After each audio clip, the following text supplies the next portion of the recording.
Oh, hello, YouTube. Today on The Naughty Librarian, ooh man, it is the big finale, Season 2, Episode 8 of Interview with the Vampire. And I'm just gonna say, this episode giving me life. Oh my gosh, so much happens. So we open the episode in the present. Louis is recounting his experiences being locked in a coffin and slowly starving to death and gradually losing his sense of reality and not being able to feel anything. Really, the only thing Louis can feel is his heartbeat slowing down every day more and more. And the kicker on top of the whole thing is the fact that Louis knows. He just knows Claudia is dead. Honestly, Louis feels like he died too. But let's go back in time to the direct aftermath of Claudia's death at the Theatre. According to Armand, he was now a prisoner of the Coven, and they basically made him do all the dirty work, like, you know, get rid of the bodies, etc. And all the while knowing Louis is in the fucking wall right there, screaming. Armand even makes mention that when the screaming starts, the end is very near for a vampire. However, Armand is kind of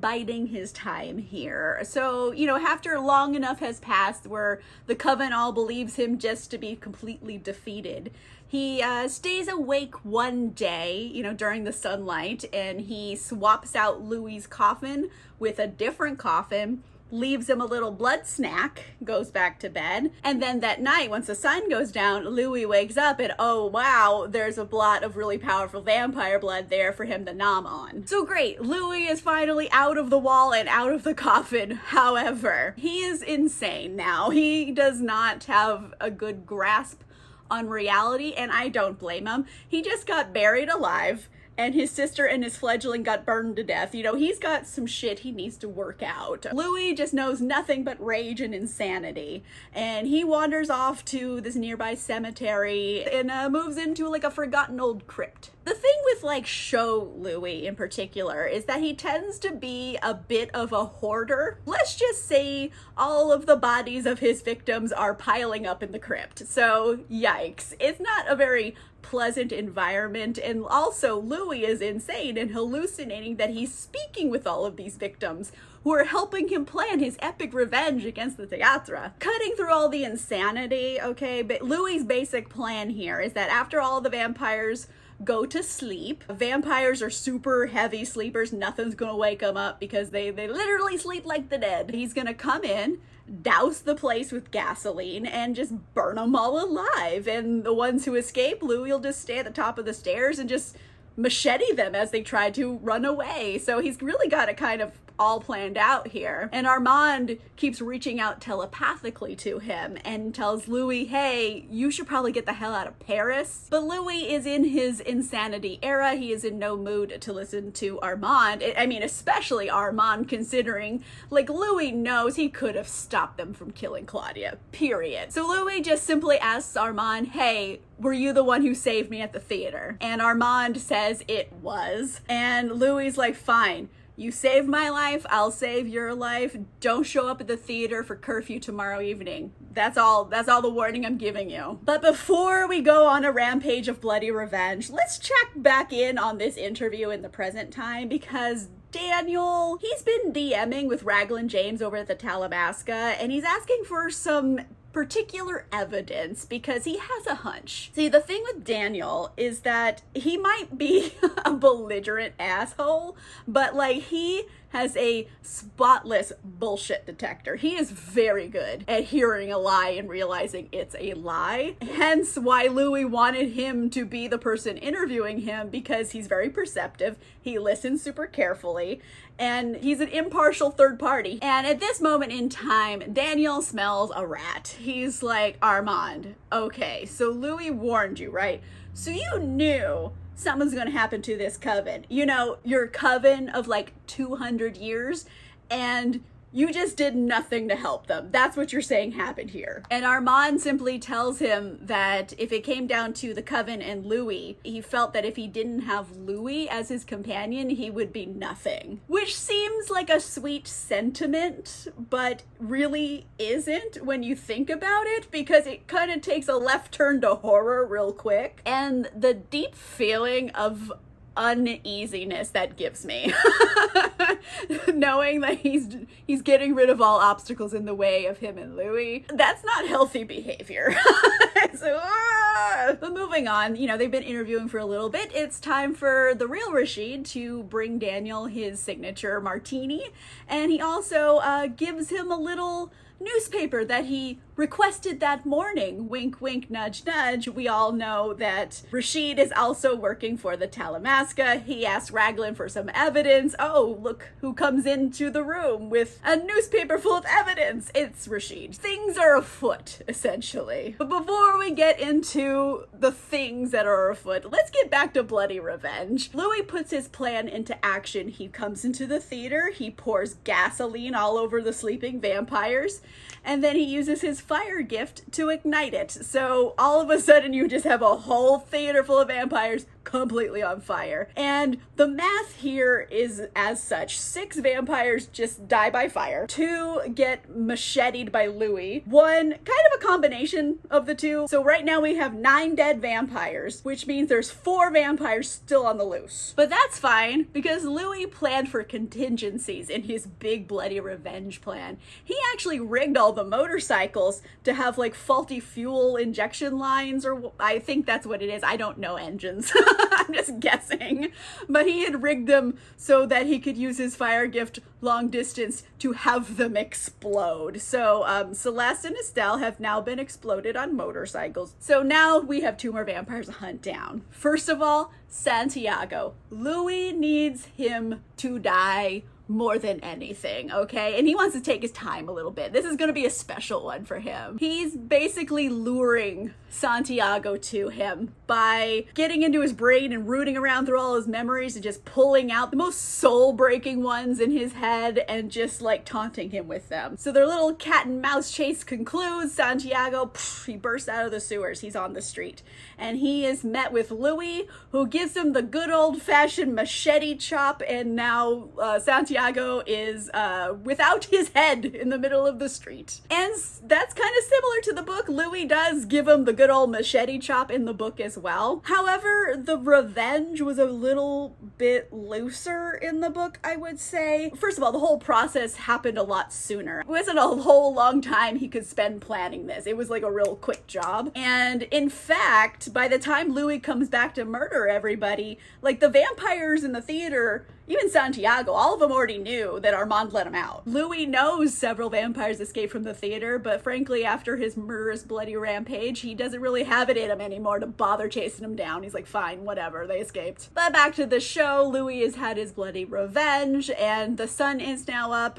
Louis needs to deal with his loose ends, which is Armand and Lestat, to complete his revenge cycle. So Louis and Armand, they're sitting in his apartment. There's a very conspicuous line of sunlight between them. Like, the metaphor is a little obvious here, but Louis like, how long has this been going on for? How long have you been lying to me? And Armand admits that he knew about the plot to kill him since the night he made Madeline. So for months, like, he had been working with those other vampires. And I mean, in the book, Armand does kind of admit that as well, because he actually admits to Louis that he had mentally influenced him so he would 100% create Madeline. And it was mainly just because he wanted Claudia to leave and like, hey, you have a companion, now leave, kind of a deal. But the sun is up. Louis, he's tuckered out from all of his revenge.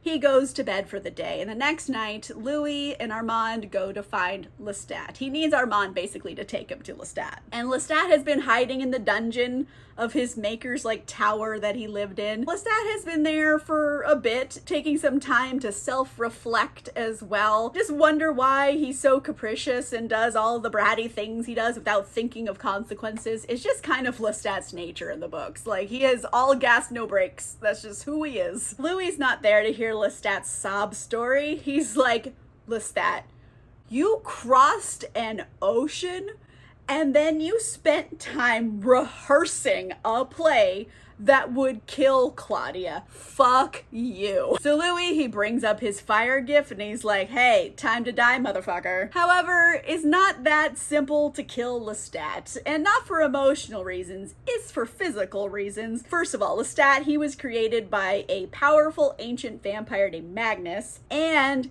he then name drops, I have Akasha's blood in my veins. Therefore, kind of makes him immune to fire unless, like, he really chooses to let it take him.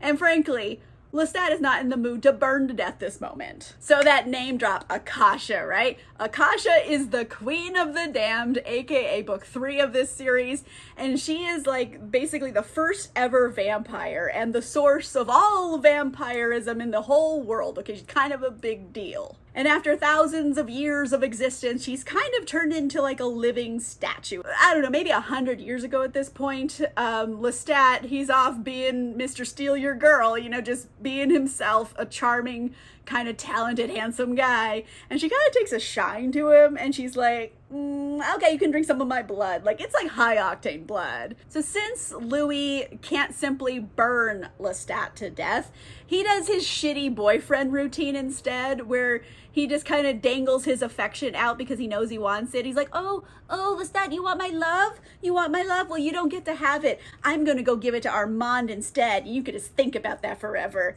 Just shitty boyfriend behavior. Ew. And this moment, like, Sam Reed does such an amazing job emoting, because we see the exact moment when Lestat's like heart breaks, but he still tells Louis, fine, go with Armand, enjoy each other for however long it lasts. This is such a shitty start to Louis and Armand's relationship. The only reason he stayed with Armand at that point was because he was trying to punish Lestat. Like, oh my gosh, this whole relationship is built on really shitty foundation, okay? In the books, this whole situation goes down a little differently, because it was like the next day, Armand comes, he breaks Louis out of the wall, and he's like, hey, we gotta get the F out of Paris. And Louis's like, no, Armand, please come back with me. We gotta try to save Claudia, because Louis did not know Claudia was dead right away. So Louis runs off back to the theater, and on stage he finds Lestat, and he's like in a cloak all bundled up, and he's crying,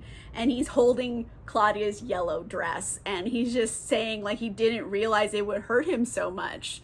So he's like mourning Claudia. And Lestat starts begging Louis to come with him. Please come back with me. I'm not myself right now. I need to recover. And then I can explain what actually happened. Please. Like, he's begging him. But Louis is too enraged to listen to anything Lestat has to say. So let's take a quick trip to the present for a second here, okay? Daniel latched on to that part of the story where Lestat's final words were, however long it lasts. And he's like, why would he say that? That's peculiar. In Louis's mind, he believes that Lestat just was saying like, yeah, you guys aren't gonna make it. You're not gonna stay together. You're not gonna be happy.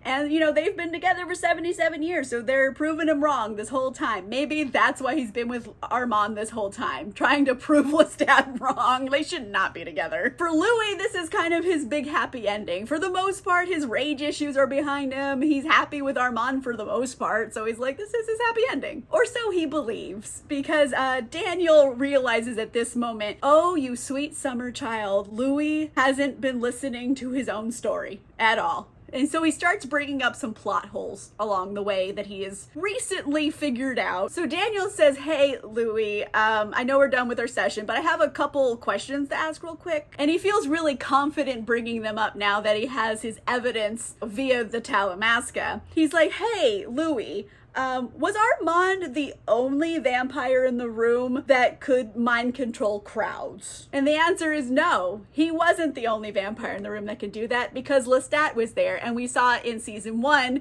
he mind controlled maybe 30 soldiers all at once, so he has the same abilities. And in fact, Lestat really loved Louis so intensely. Like, isn't it weird? Like, don't you think Lestat would have wanted to save you just as much as Armand did? And at this moment, Armand has the oh shit feeling, because he's like, oh no, this is getting way too close to the truth, and he's trying to shut down this conversation. But Daniel, he has the proverbial smoking gun, or I guess, the proverbial direction notes in the margins of the play that Sam wrote that are in Armand's handwriting. You know, Sam, that vampire Sam, that rascal, well, actually, he was a Talamasca agent back in the day. See, what had happened was Armand didn't just witness this play. No, he directed it. And now we get to see the true version of events where Armand, he's there directing it. Lestat is there. He doesn't seem like he wants to be there. I'm not sure why he is. Maybe that'll come up next season. I know from the books that like Armand kind of took advantage of his fragile mental state at that period of time because he was very injured. So since Armand definitely wasn't the one saving Louis in the theater,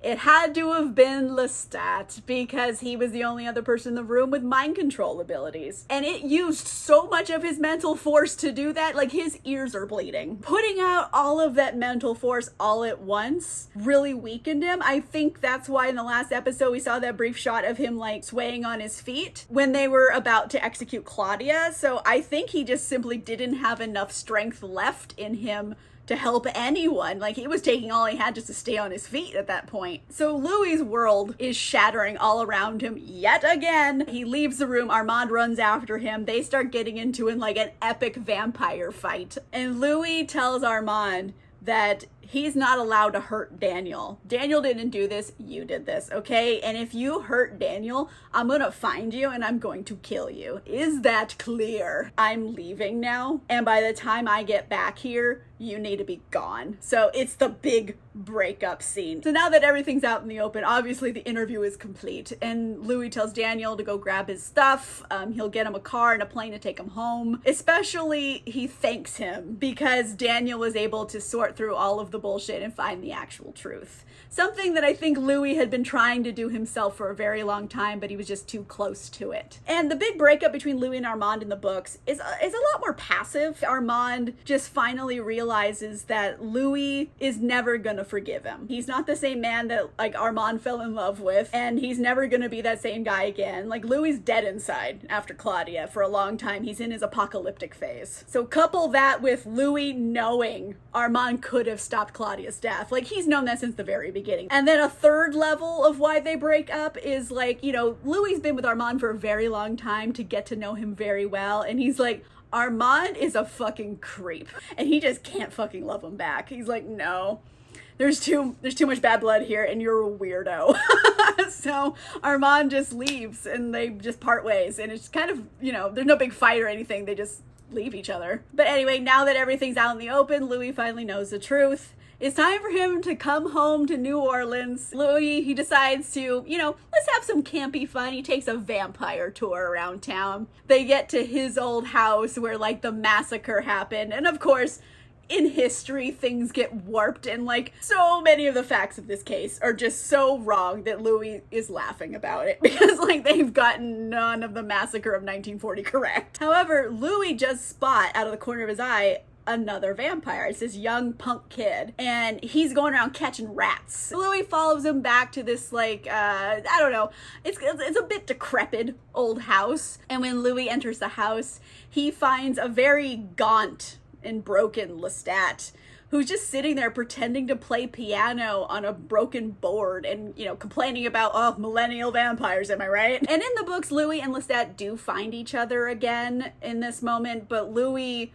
was in his apocalyptic era, so like he wasn't able to feel any feelings anymore, so he just had no feelings at all about Lestat. He's just like, oh, I found you, cool, bye, and that was it, and he felt nothing. So in the show, we get a very different vibe, and I'm so happy for it, honestly. So they start the conversation, and it's kind of just like a little bit of pleasantries, and like Lestat mentions that he's been practicing because he's trying to go on tour, you know, aka the plot of The Vampire Lestat and Queen of the Damned, when Lestat is a literal rock star. So I feel like that has now been foreshadowed for next season. But Louis wants to get down to business here. He's just like, Lestat, did you save my life in Paris? And Lestat admits that it was him, and he gave him to Armand because he knew he made Louis miserable. And then like the music starts swelling, and Louis starts telling Lestat about all of the self-reflecting that he's done. Louis admits that he himself is the problem. And he wanted Lestat to suffer because he was suffering. He was just taking out his own emotional turmoil on this guy. And he basically admits to being a shitty person / boyfriend. He's like, yeah, I did a lot of shitty things to you back then. And Lestat is like, listen, we both did a lot of shitty things to each other. Like, it was fucking messy. They should not have been in a relationship with each other, regardless of whether they were in love with each other or not. And then they both get to have the moment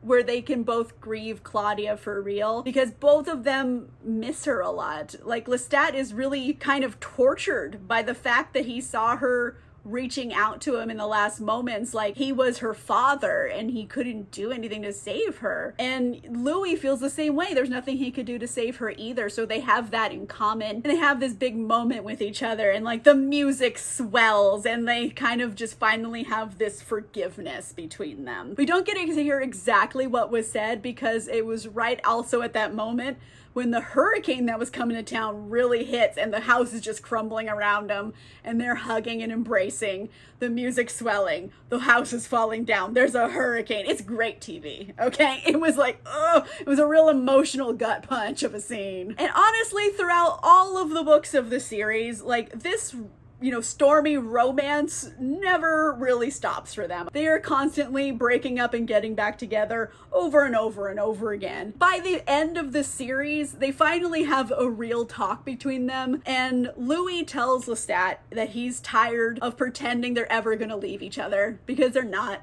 They break up and they always get back to each other every single fucking time. It's all kind of very like Eternal Sunshine of the Spotless Mind, where they're both about to have their minds wiped and they're like, listen, we're about to go do awful things to each other, but you know what? There's no one else I'd rather do it with. But let's take a little time jump, okay, in the show. Daniel's book has been published. It's a smash hit. He's doing TV interviews about it, being, just complete asshole on TV. And he's even dressing up all like young and shiny like a rock star. He has his sunglasses on. And then I started seeing things and I was like, wait a minute.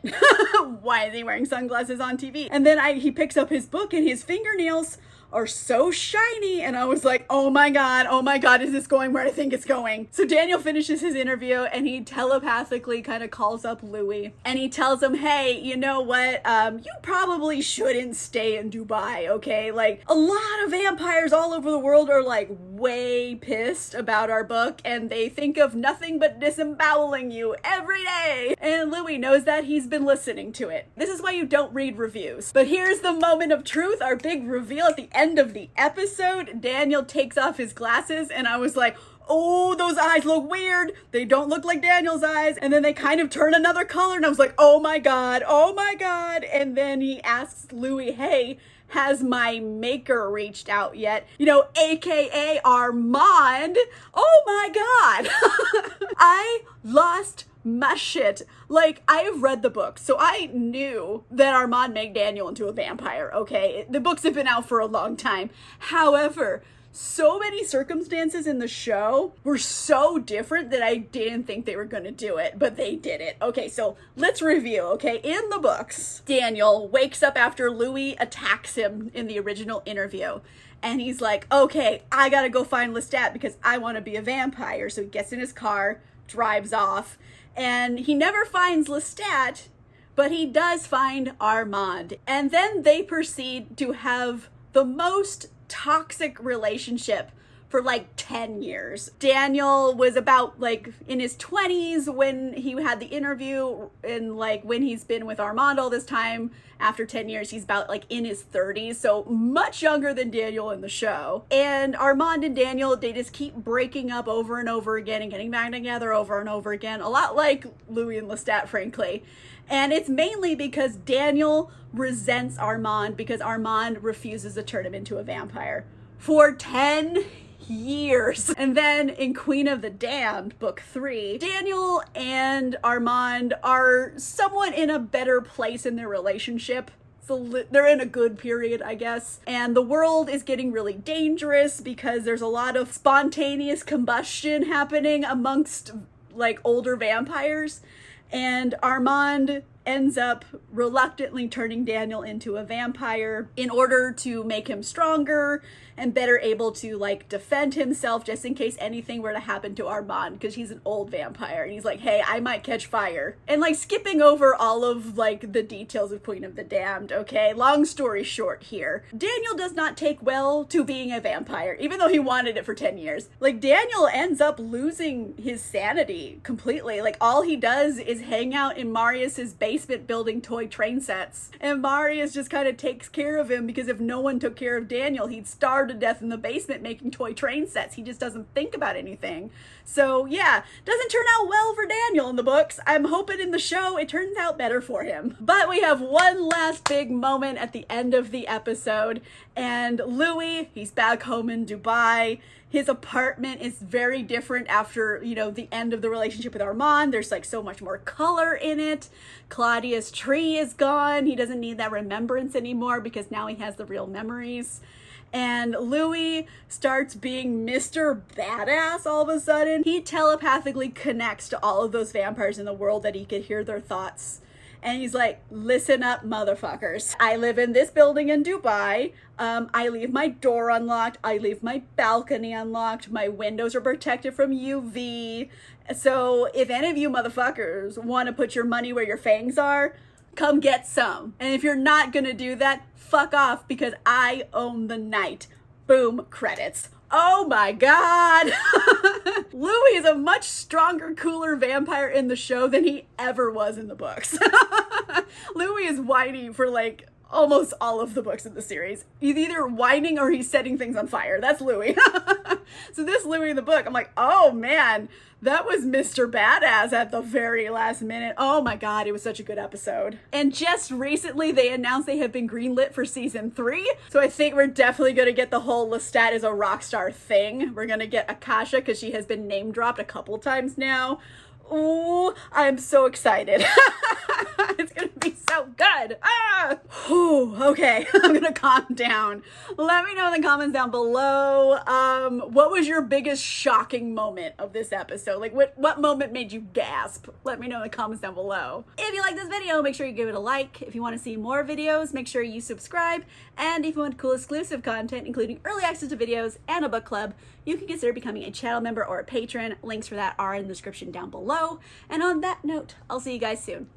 Goodbye.